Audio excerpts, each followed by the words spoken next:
So we start, maybe our last topic, we'll see. We only have 4 classes left, and I want to make sure we get through the valuations. We might catch a little of the material at the end, but we want to focus now on asset valuation. We're going to do stocks and bonds. So with asset valuation, it's material we've already done before. It's present value. You do that with Excel applications 2 and 3 and 4 and 5. So we do a lot of this discounted cash flow, whether it's a cost benefit analysis or an auto loan, but here we're going to do it to value an asset. So it involves forecasting the cash flows of the asset and then getting the present value, which means we need a discount rate. So you might ask the question, why are we valuing a security since we can just look its price up? If we have a share of IBM stock, we can just go look it up. I say in the Wall Street Journal, we don't do that anymore. Just look it up in Yahoo Finance or wherever, and we have the value. Well, what we're looking for is our intrinsic value, what we think it's worth. And we're going to compare that to what the value is in the market, what we could buy it for. And then we'll make a decision whether we buy the security or not based on our intrinsic value versus the market value.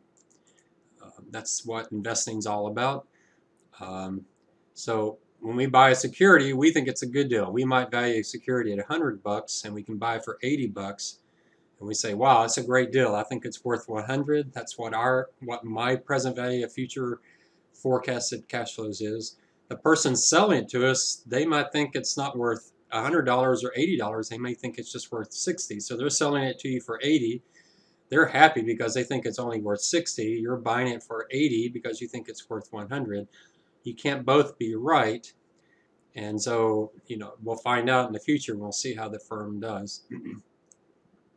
So there's not much disagreement on what the value of a security is. Discounted cash flows is pretty common.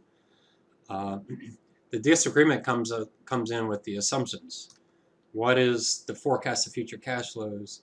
And just as important, what is the discount rate? Now, with Excel applications 6 and 7, you did that, where you were coming up with the beta and the cost of capital and the cost of debt, cost of equity. You've already come up with that approach. So we don't have to learn anything new when it comes to the discount rate. It's still very, very difficult, but you have the process now and you've learned that. You already know how to discount cash flows. So essentially, you know everything you need to do this last part. We just have a little bit of jargon we got to pick up. And once we get that jargon, this should be fairly straightforward. We'll see. We'll do a few practice rounds and we'll see. So let's value bonds. When we value bonds, we have a few categories we've got to figure out, a few new terms. So we're going to start with a Treasury bond, and then we'll move on to a corporate bond. A corporate bond is what your Excel application is doing, because it's a little trickier, but not much. There's not a lot more to it. And so I'm going to give you the discount rate, and we'll see how we'll come up with the discount rate for the Treasury. It's going to be the current market yield. So with bonds, we're doing something a little unusual. I said up here that we're valuing securities get their intrinsic value so we can compare it to the market value. With bonds, we're not going to quite do that. I might talk to it a little bit, but essentially we're going to try to figure out the current market value of the bond. That's what we're backing into, but then I'll talk about how we can do what we just did, but you might have different assumptions and it might give you a different price. So here's some terms we need to learn. The first term is coupon. So the coupon on the bond tells you exactly what that cash flow is going to be. Now we're looking at treasuries, and then we'll do corporates. Treasuries and corporates pay interest twice a year. And so the coupon tells you what that cash flow is going to be twice a year. All right. Now the coupon is applied to one of these terms. They all mean the same thing. The par value, the principal, the maturity value, the face value, they all mean how much will you get when this bond matures? What is the amount of the loan? We are, in our case, going to always assume $1,000 because it's scalable. If you do $1 million, you just do what we're doing, but you just make it for $1 million instead of 1,000. So we're just going to assume $1,000 just to keep it simple. It's a fairly common approach. Just use $1,000. Bonds are actually priced off $100. So I don't want to use $100 because of rounding. It makes more sense to use $1,000. They're priced off $100. So if a bond price is 92, what they're saying is for every $100 a bond that you pay, you buy in par value, you only have to pay $92. This is what we call a discount bond.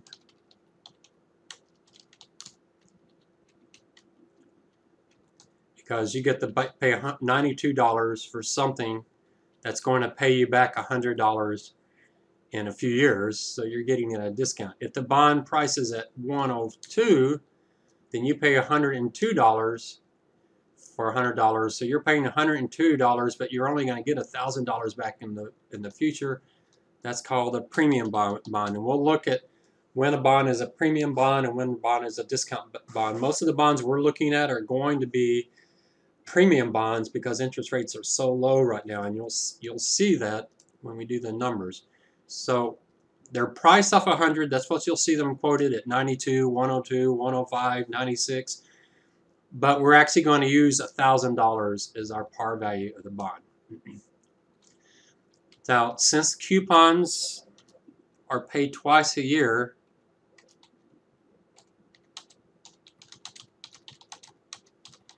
your cash flow is going to be the par value of the bond, that $1,000, times the coupon divided by 2, and you will receive twice a year. So if your coupon is 6%, then we will receive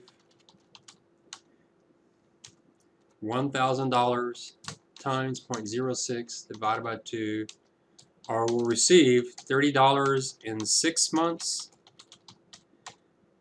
$30 in 1 year, $30 in 18 months, $30 in 2 years, etc. until the bond matures. And at maturity, we will receive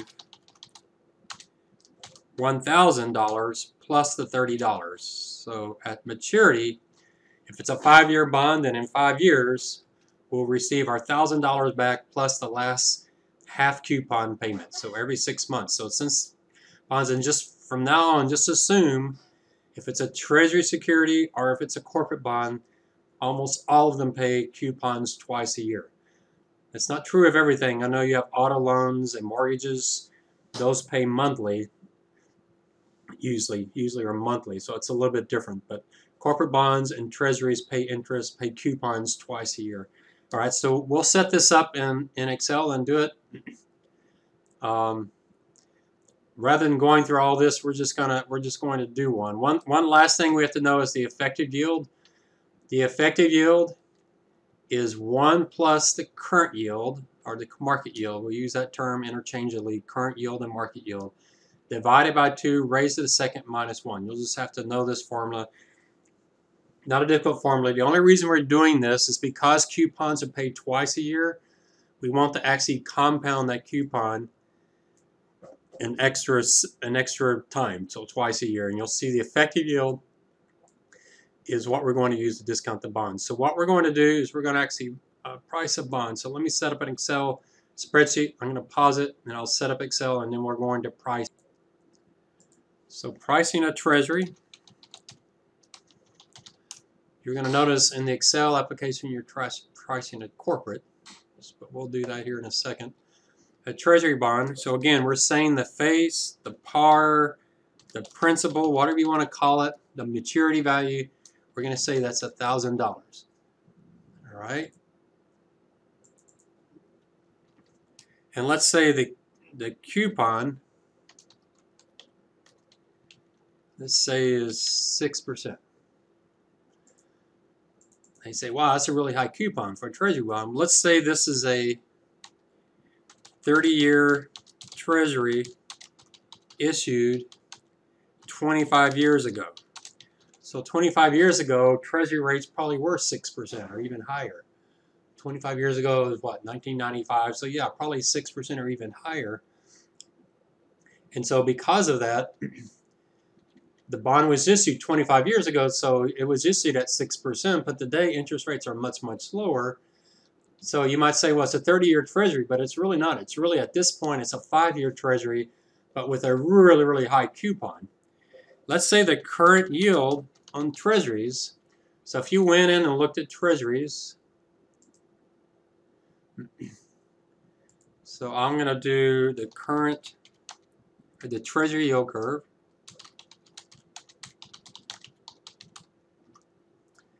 And this comes up and it will show us the current Treasury yield curve.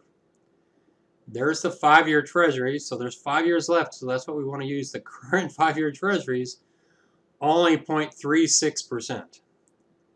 Wow, I'll use that. In future problems, we won't go that low, 0.36%. So 0.36%. So we have a bond that is paying 6% in a market where the best we could do if we bought a 5-year Treasury today was we'd only get 0.36%. So if you think about it, wow, this is great. This is wonderful. I'd love to pay this person $1,000 for this bond and not be making 6%, but there's no way they're going to sell me this bond for $1,000. They're making 6%, and the best they could do anywhere else is 0.3%. We're going to pay them extra money. So we notice here that the coupon is greater than the current yield.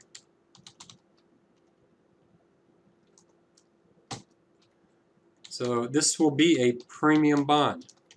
If the coupon is greater than what you can get in the market, you have to pay more than $1,000 to get it. But the question is, how much more? So here's where we do the effective yield. I'm not sure the effective yield is going to matter much in this context, but the effective yield is going to be 1 plus the current yield divided by 2 raised to the second minus 1.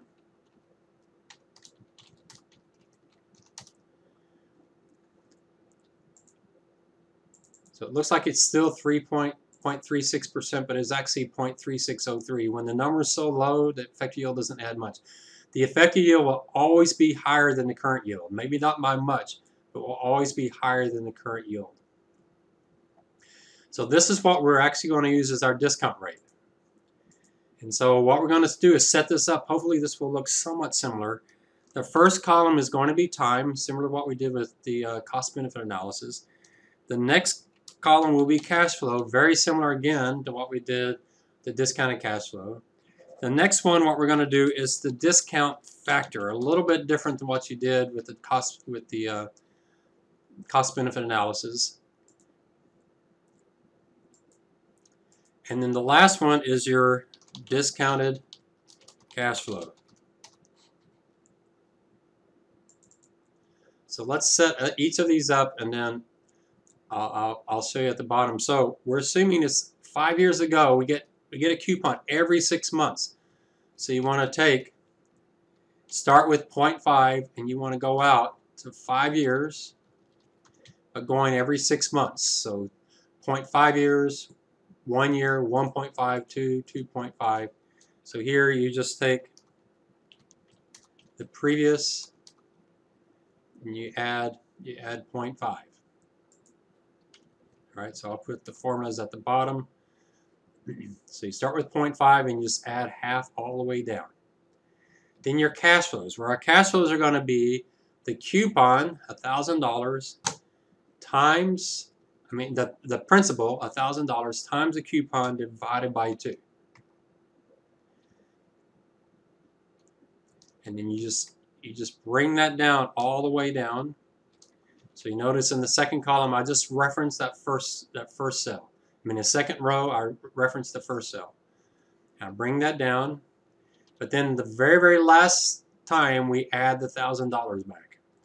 All right, this will always be the case with corporates and treasuries. You'll have the same cash flow until maturity, and then you'll have $1,000 $30 or $1,000, whatever the coupon is.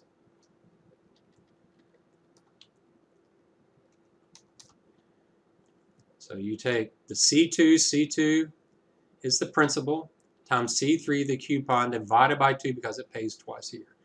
Now the discount factor will do 1 divided by 1 plus the effective yield. Here we need to lock it in. I gotta make sure that it's still going. I don't like using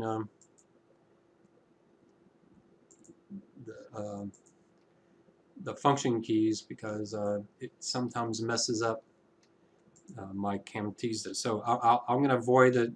You should use the F4 function, but I'm not going to. So 1 plus the effective yield.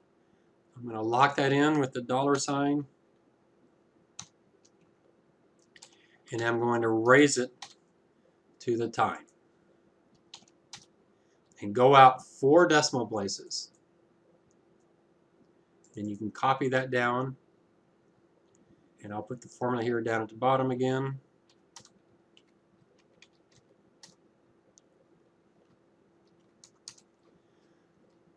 So you have your cash flow, you have a discount factor. So your discounted cash flow is just the cash flow times the factor.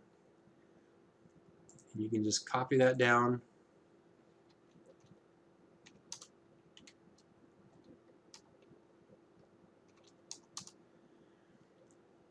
And so the price of this bond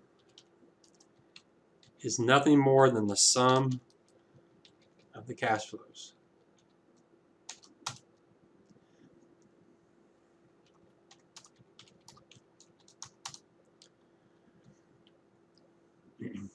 All right, so it gives you all the formulas as long as you put everything in the same place I put it. You have all the formulas there, so you can pause. You can pause the video. I'll make it so you can see it. So that's the value of the bond. You notice it's a premium bond. By premium, we mean that its value is greater than the face. The face is $1,000, and this bond goes for $1,279.23. So that's how you do a treasury. Now when we do the corporates, I'll do a corporate next, and then I'll do the Excel application next, and you can practice that a little bit. And then I'm going to show you a few tricks that are pretty valuable to have. But that's how you value a treasury. And so what we'll do next, so I'll have this down as the treasury. I'm not going to put this on Blackboard because I want you creating your own, do your own independent work. But then what I'll show you when we do the corporates, I'll show you exactly what your calculator is doing. If you plug all this in your calculator, you'll get 1279.23, and your calculator is doing this, but doing it very shorthand. And I'll show you a formula that you can use to shorthand this. I'm going to try it now and see if I can get it right the first time. I usually mess it up, but the formula actually is, you take the coupon divided by the current yield, not by the effective yield. And what that's telling you is that is the value of $30 received every 6 months for all of eternity. Now, it doesn't look like we're getting $30 for all of eternity. We're only getting it for a couple years every 6 months. So we're going to add to that. We're also going to get $1,000 in 5 years, but we will not get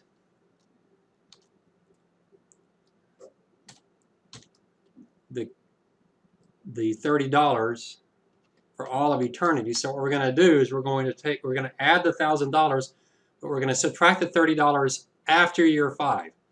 So if we take the $1,000 and divide it, we bring it in, we discount for 5 years, and we subtract this 5 years out, then we should get the value of the bond, but I almost never get it right.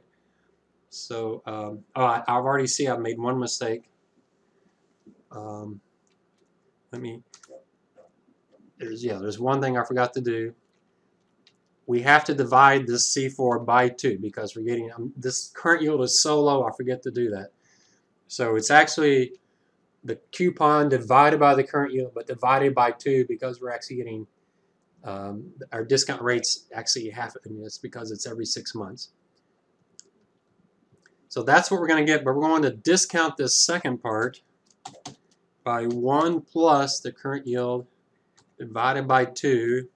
And we're going to raise it not to the 5 for 5 years, but for the 10 for 10 6-month periods. I never think I get it right the first time, and I did something wrong. So between now and the next video, I'll fix this. It's usually a parentheses problem that I put the parentheses in the wrong place, but I'll definitely do that next session, and I'll show you that formula. You don't have to memorize this formula, but I'm going to show you a trick that it's, even though I can never get it right the first time, there's a trick that it actually is really powerful to know. It's what your calculator is doing, but it's better to know what your calculator is doing than to just trust it and plug numbers in blindly. So we'll stop it there, and next session I'll explain that formula I got wrong a little bit.